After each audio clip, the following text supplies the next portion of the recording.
और इस वक्त की बहुत बड़ी खबर, मैं सीधा पॉइंट पे आना चाहता हूं। ईरान ने अपने डिफेंस सिस्टम से अमेरिका की टॉम हॉक मिसाइल को गिराने का दावा किया है। देखिए, ये बहुत बड़ी खबर है। जो लोग डिफेंस इंडस्ट्री से जुड़े हैं, जो इस बात का मतलब समझते हैं कि अगर अमेरिका की टॉम हॉक मिसाइल तबाह करता है ईरान, तो ये ईरान की इस जंग की सबसे बड़ी कामयाबी में से एक है। देखिए, ऑलरेडी अमेरिका इस बात से हैरान है, डोनाल्ड ट्रंप परेशान है, पीट हेगसेथ हैरान है कि कैसे ईरान की जो मिसाइल्स हैं उसने पेट्रियट सिस्टम तबाह कर दिया है, थार्ड सिस्टम तबाह कर दिया है। और उसके बाद अब खबर आ रही है कि अमेरिका की टॉम हॉक मिसाइल को मार गिराया है ईरान ने। जो खबर है पहले उसकी चर्चा करें। The Islamic Revolutionary Guard Corps claims its air defence unit intercepted and destroyed a US made Tomahawk cruise missile over Kahnuj in Iran's Kerman province before it could reach its target. Iran ने यह दावा किया है जो केरमनशाह province है वहां पर एक टॉमहॉक मिसाइल दागी गई थी जिसे ईरान के डिफेंस सिस्टम ने तबाह कर दिया है। According to Press TV, the missile was detected, tracked and neutralized by Iran's air defence unit during ongoing US military strikes. जो खबरें ईरान में हैं, ईरान का जो प्रेस ये दावा कर रहा है कि इस मिसाइल को डिटेक्ट किया गया, डिफेंस मिसाइल फायर की गई और इसे डिस्ट्रॉय कर दिया गया हवा में। देखिए, टॉम हॉक वो मिसाइल है जो अमेरिका की सबसे डेडली क्रूज मिसाइल मानी जाती है। और जब इस तरह की खबरें आ रही थी कि यूक्रेन में टॉम हॉक मिसाइल तैनात होने वाली हैं, तो पुतिन ने जो है वो हाहाकार मचा दिया था कि अगर यहां पर आई तो मैं हमला कर दूंगा सीधा यूरोप पर। यहां तक धमकी दे दी थी उन्होंने। अब ऐसे में आप देखिए, ईरान का ये दावा है टॉम हॉक मिसाइल गिराने का। आप एक बार, अगर टॉम हॉक मिसाइल इतना अहम क्यों है ये पूरा मामला, अगर आप टॉम हॉक मिसाइल्स की जो फीचर्स हैं उस पर डिस्कशन करें। एक तो ये अपने साथ करीब 500 किलो तक का वॉरहेड लेके जा सकती है, यानी 500 किलो तक का बॉम्ब अपने साथ लेके जो है वो ट्रैवल कर सकती है। इसकी स्पीड करीब 900 किलोमीटर प्रति घंटा है, इसकी रफ्तार है। ये बेहद कम ऊंचाई पर उड़ती है, क्रूज मिसाइल है, यानी महज कुछ मीटर ऊपर जमीन पर उड़ती है। इसकी वजह से इसे डिटेक्ट करना, डिस्ट्रॉय करना बेहद मुश्किल होता है। इसीलिए इसे डिटेक्ट करना बहुत बड़ा चैलेंज है। और टॉम हॉक मिसाइल्स के डिटेक्ट करने के बहुत ही कम एग्जांपल्स मिलेंगे अगर आप उसको सर्च भी करेंगे तो। इसमें नेविगेशन सिस्टम है, जीपीएस है, टेरेन मैपिंग है, डिजिटल मैप है, मैचिंग, ये सब जो टेक्नोलॉजीज़ हैं, terrain counting, matching, telecom technologies, ये इसको बेहद आधुनिक बनाती है। ये अपना रास्ता बदल सकती है, अपने टारगेट को खोज के हिट कर लेगी। यानी देखिए, ये ऐसी चीज़ है टॉम हॉक मिसाइल जो सबसे एडवांस मिसाइल्स में से एक है। अमेरिका की खास तौर पर जब शॉर्ट डिस्टेंस टारगेट की बात होती है, हम अभी आईसीबीएम की बात नहीं कर रहे या बैलिस्टिक मिसाइल्स की बात नहीं कर रहे हैं, ये जो शॉर्ट रेंज मिसाइल्स है जो कम डिस्टेंस से फायर की जाती है, इसमें बहुत ही ज़्यादा ये सटीक मानी जाती है। अब देखिए, ऐसे हालात में एक तो इसको बनाने में बहुत वक्त लगता है, करीब 2 साल लग जाते हैं एक मिसाइल बनाने में, और 34 करोड़ के करीब इसका खर्चा आता है, जो इसकी जो जानकारियाँ हैं। अब देखिए, इस पे जो है, इसको डिटेक्ट करने का मतलब ये है कि ईरान के पास, देखिए, ईरान ने दरअसल पिछले, अगर आप 7 दिन की बात करें हमलों की, देखिए कभी भी कोई भी खबर को जब आप एनालाइज करते हैं तो 2 तरीके से, 2 स्तर पर होती है। एक तो पत्रकार की तरह मैंने आपको खबर बता दी साहब कि कुवैत पर हमला हो गया, वहाँ पेट्रियट तबाह हो गया, फिर जो है जॉर्डन में हमले हुए, वहाँ थार्ड सिस्टम तबाह हो गया, इस तरह की बातें। एक होती है आप उसको एक्सपर्ट्स के साथ चर्चा करते हैं, उसको समझने की कोशिश करते हैं कि इसके क्या मायने हैं, यानी आप उसका एनालिसिस करते हैं। देखिए, आज मैं सुबह अपना वीडियो जो मैंने डाला, सुबह वीडियो, सीरैम सिस्टम जो है अमेरिका का, वो तबाह किया गया। सीरैम सिस्टम जो कि ड्रोन्स को डिटेक्ट करने में काम आता है, लेज़र की इसमें तकनीक होती है, इस्तेमाल किया जाता है, उसको तबाह किया, ऐसा दावे ईरान के हैं।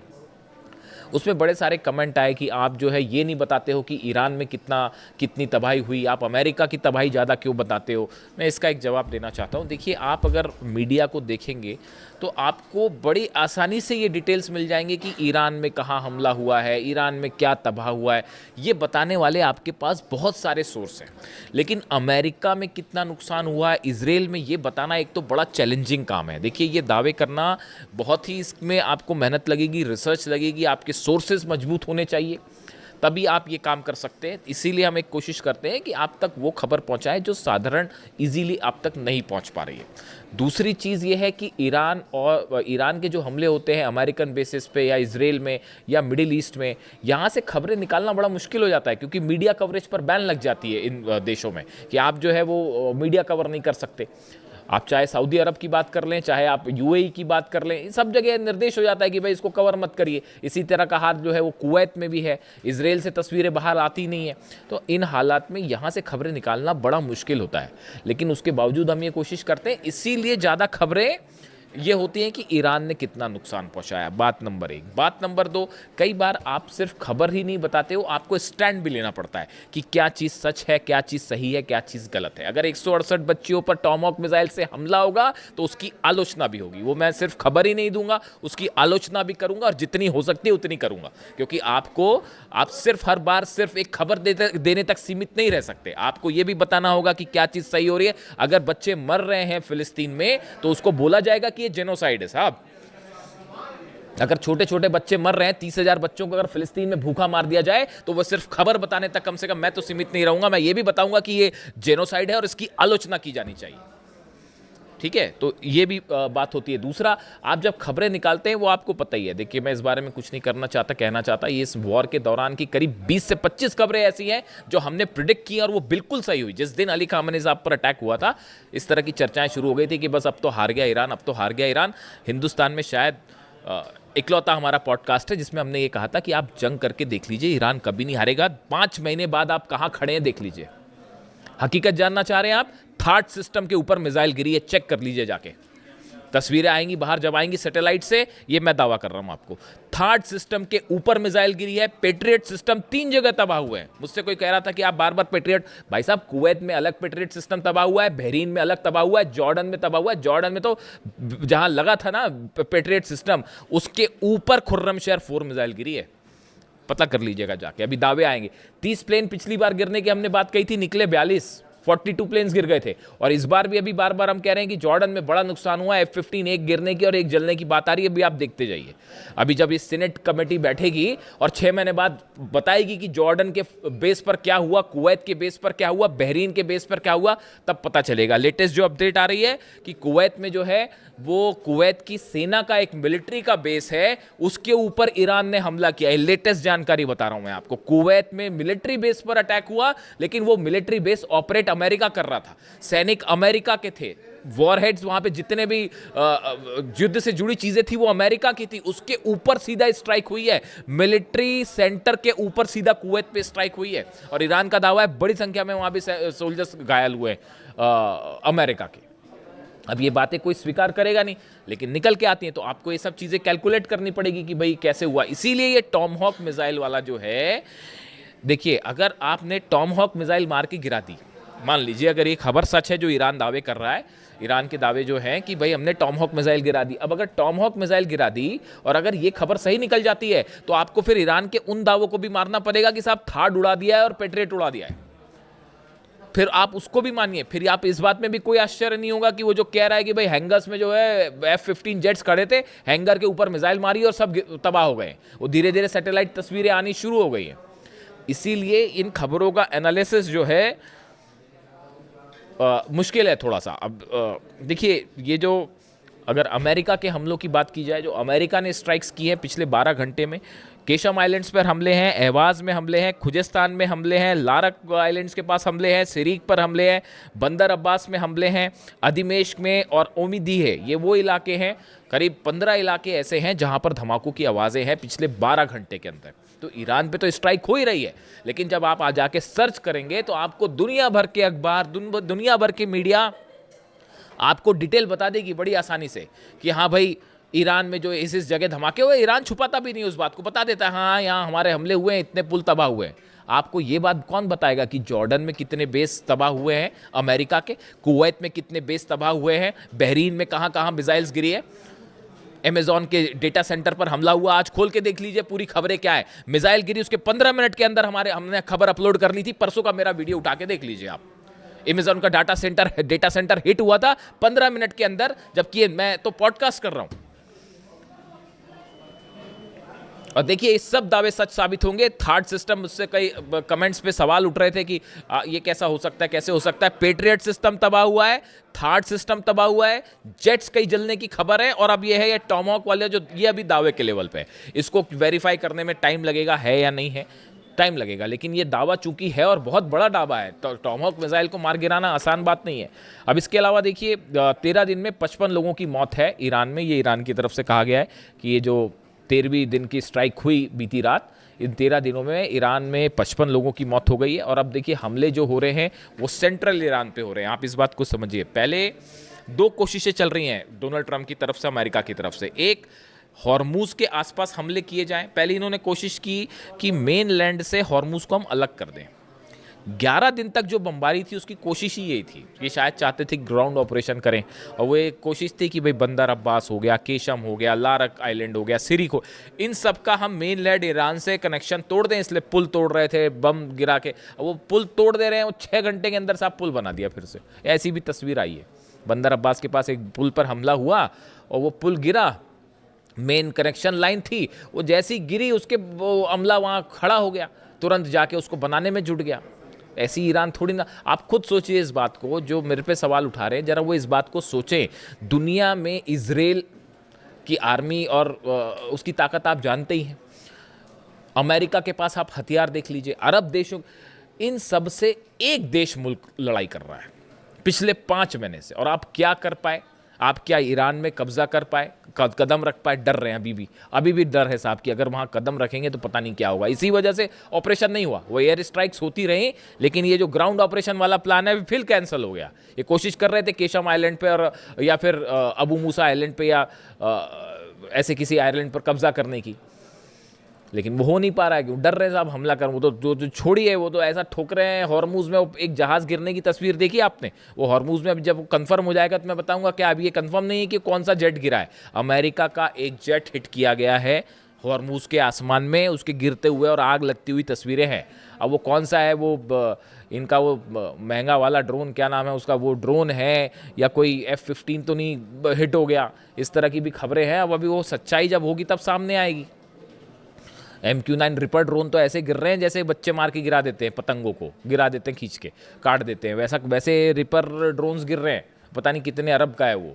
तो अब वो रिपर ड्रोन गिरा है या फिर F-35 F-15 जो है वो फिर से डाउन हो गया है हॉर्मूज में। उसकी तस्वीरें हैं, अब देखना पड़ेगा उसमें सच्चाई क्या है। और वो लाल सागर के आसपास जो है, अलग से वीडियो कर दूंगा मैं, वो लाल सागर के आसपास ईरान ने अपनी बैलिस्टिक मिसाइल तैनात कर दी है। वहाँ सिर्फ हूती का खेल नहीं है वहाँ पे।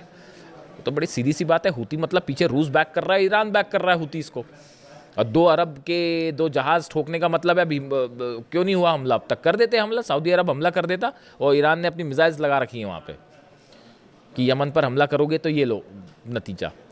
अब ये डोनाल्ड ट्रंप जो कह रहे हैं, जो नया बयान आया है कि बड़ा ही मतलब मैसिव अटैक करने वाले हैं और ईरान पर ऐसा हमला होगा कि बिल्कुल तबाही मच जाएगी, ईरान ने भी उसकी तैयारी कर ली। कि आप पिकेक्स माउंटेन पर देखिए, कहानी क्या है जो मेरे को समझ में आई अब तक बात, ये जंग बहुत ज़्यादा तो नहीं खींच सकते डोनाल्ड ट्रंप, ये बात तो तय है। बड़ा नुकसान हो रहा है अमेरिका को, ईरान से कई गुना ज़्यादा नुकसान हो रहा है अमेरिका को, समझ रहे हो आप? तो ये ज़्यादा दिन जंग खींचेंगे नहीं, मुझे ये लगता है। पता नहीं, अभी मैं समझ पा रहा हूँ जितना, कि डोनाल्ड ट्रंप का प्लान ये है। आप इस बात को याद रखिएगा, अगर ऐसा हो जाए ना तो हम फिर बात करेंगे कि वो दावे भी याद रखने पड़ते हैं, कई बार बताना भी पड़ता है, क्योंकि बड़ी भ्रमित खबरें आती हैं, भ्रम फैलाने वाली खबरें आती, तो उसके बीच में कोई दावा करना बड़ा ही मतलब उसका काम होता है। तो अभी मुझे ये लग रहा है कि ये पिकेक्स माउंटेन पर हमला होगा। ईरान के जो बचे हुए न्यूक्लियर ठिकाने हैं, हो सकता है पिकेक्स माउंटेन पे भी बंकर बस्टर बम से हमला हो सकता है। 2 बेस हैं ब्रिटेन के जहां हलचल हो रही है, B-1 B-2 बॉम्बर्स की, डिएगो गार्सिया में भी हलचल हो रही है, उस पर भी अलग से बात करेंगे। और रॉयल एयरफोर्स का जो दूसरा बेस है, वहाँ पर भी जो है B-1 बॉम्बर्स वहाँ से टेक ऑफ कर रहे हैं। इस तरह की खबरें आ रही हैं। अब इस सूरत में bunker buster bombs GBU 72 bombs तैयार है। अब ऐसा लगता है कि अमेरिका पिकेक्स माउंटेन पर हमला करेगा, और हमला करने के बाद वही बात कही जाएगी कि जैसे इन्होंने नतांज फोर्दो और इस्फहान के लिए कहा कि वी हैव ऑब्लिटरेटेड देम, मतलब हमने ईरान का एकमात्र परमाणु अड्डा बचा था पिकेक्स माउंटेन के नीचे, हमने उसको भी तबाह कर दिया और अब हम यहाँ से जा रहे हैं वापस। ये प्लान है साहब अमेरिका का। Plan number 1। और प्लान नंबर 2 है बड़ी जंग करी जाए, लंबी जंग करी जाए, लेकिन इसकी बहुत बड़ी कीमत चुकानी पड़ेगी डोनाल्ड ट्रंप को। अब वो हिम्मत कर पाएंगे नहीं कर पाएंगे वो आप जानो। ईरान तो तैयार खड़ा है, ईरान कह रहा है आप आइए हमला कर लीजिए, 2 करना है कर लीजिए। आपने 28 तारीख को वो कर दिया है जिसके बाद ईरान के अंदर से डर खत्म हो चुका है। अली खामनी साहब को आपने असैसिनेट करके ईरान की 9 करोड़ जनता को आपने अली खामनी बना दिया है। हकीकत सिर्फ ये है। आप ईरान के लोगों के मेरे वीडियो में कमेंट्स आते हैं, जब इंटरनेट खुलता है वहाँ इलाकों में, तो वो वहाँ भी बड़ी अच्छा, ये मैं बड़ा शुक्रगुजार हूँ इस बात के लिए।